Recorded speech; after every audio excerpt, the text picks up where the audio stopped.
My name is Will Delaney, and I'm here today as a representative of graduation from the Rhode Island Veterans Treatment Court. The mayor of the great city of Boston said it best, Marty Walsh. He said, "There's absolutely nothing anonymous about my recovery." That inspired me in my own. So with that, I'm going to say, my name is William Arthur Delaney, and I'm proud to be an alcoholic.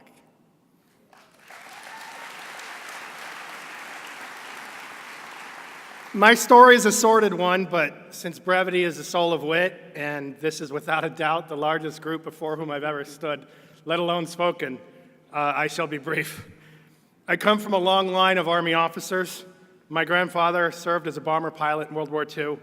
My father served at a MASH unit in Da Nang, and two of my uncles graduated from West Point. My step-grandfather served in World War II, Korea, and trained Les Montagnards with the MACV-SOG in Vietnam. Before he retired at the rank of lieutenant colonel. My path was laid out before me, so as the Army brat that I am, I said to hell with them all and joined the Marines. The road less traveled, right? I spent 4 years on active duty in various roles. I was the Operations NCO and Jump Master. I was a point man on a firepower control team. I was a parachute safety officer on a supporting arms liaison team with a small, relatively unknown unit in the Marine Corps that specializes in inserting forward of enemy lines and calling in close air support, naval gunfire, and artillery. I served honorably, even being meritoriously promoted, but chose to leave after,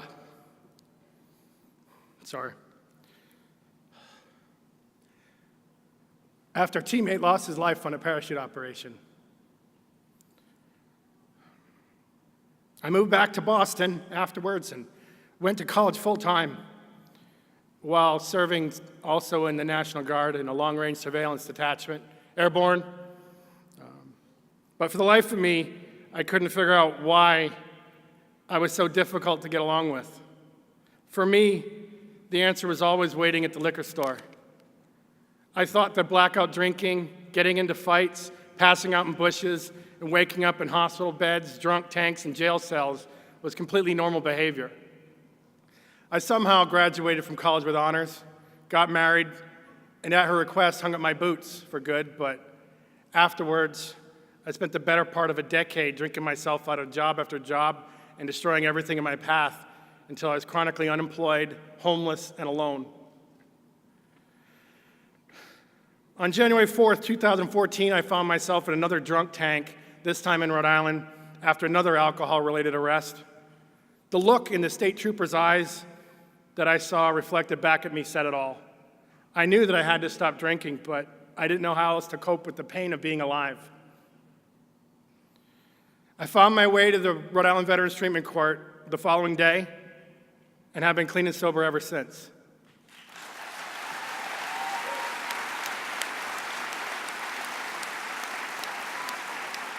Thank you. So, what worked? To me, the simple answer is everything. Smiles from the sheriffs on my way in and out of the court. Answers from the case managers and probation officers whenever I had questions. Hellos and handshakes from the clerk.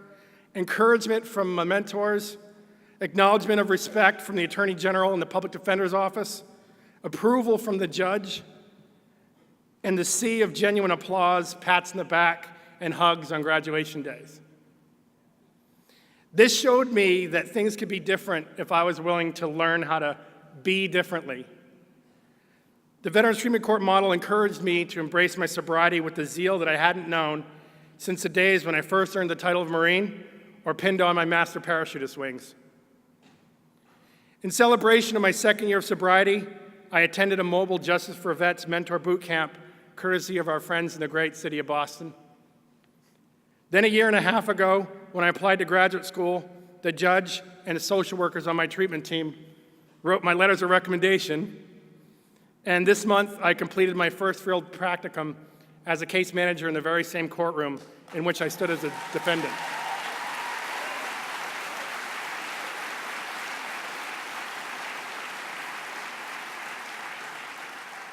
1 year from now, I'll graduate with honors with my MSW from Simmons College in Boston. As the founder and president of our chapter of Student Veterans of America, I've won awards for leadership and for activism. And as Veteran Engagement Director of the Rhode Island chapter of Team Red, White, and Blue, I stay engaged with my fellow veterans. In a courtroom of all places, I never expected to develop a greater appreciation for Emily Dickinson's vision of hope, the thing with wings that perches in the soul. Thank you to Judge Woodcock-Pfeiffer for taking a chance on me and for believing in me when I didn't believe in myself. Instead of pity, I found hope in your eyes, and it changed my world. Thank you to Carol Giordano for inspiring me to become a clinical social worker. By so doing, you helped me to discover that if I put as much effort into helping others as I did in hurting myself, I could change the world. Thank you, Judge Russell, for being a pioneer. And thank you to Chief Justice LaFazia for creating the Rhode Island Veterans Treatment Court, and to the Pretrial Services Unit, the Attorney General's Office, the State Police, the Sheriff's Department, the District Court Clerk, and to my fellow mentors for showing me ways to be differently and that I could be one of the good guys again. Thank you to the U.S. Department of Veterans Affairs for giving me the tools that I need to succeed.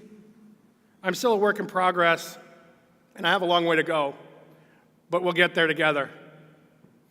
Most importantly, thank you to each and every one of you, for the work that you do to help those of us who are lost to find our way home, and for welcoming us with such open arms when we do. My name is Will Delaney, and I may be an alcoholic, but today I'm much more than that. I'm a social worker, an advocate, and an aspiring clinician who is fortunate to have discovered the warmth of success that has been tempered in the fires of adversity. I'm a United States Marine, a graduate student, a researcher, a devoted husband, a loyal friend, and I'm honored to be here today before such distinguished company. Success is counted sweetest indeed. Thank you.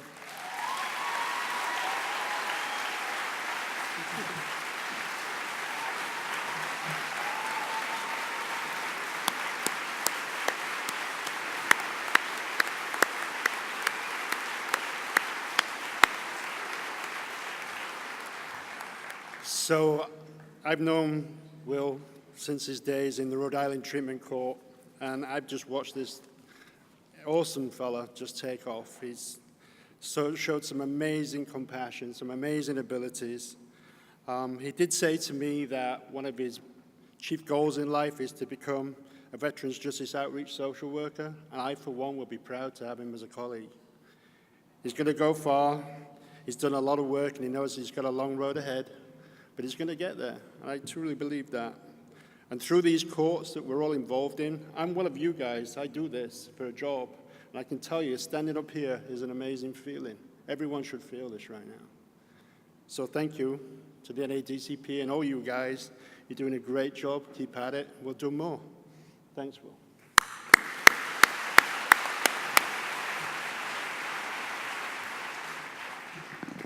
So first, congratulations, Will. Your journey reflects your courage, your passion, and your focus. Moving forward, your journeys are full of promise. At our school of social workers, your contributions include leadership on veterans issues, system advocacy for individuals with living with disabilities that are both visible and invisible. What a contribution you are and will be.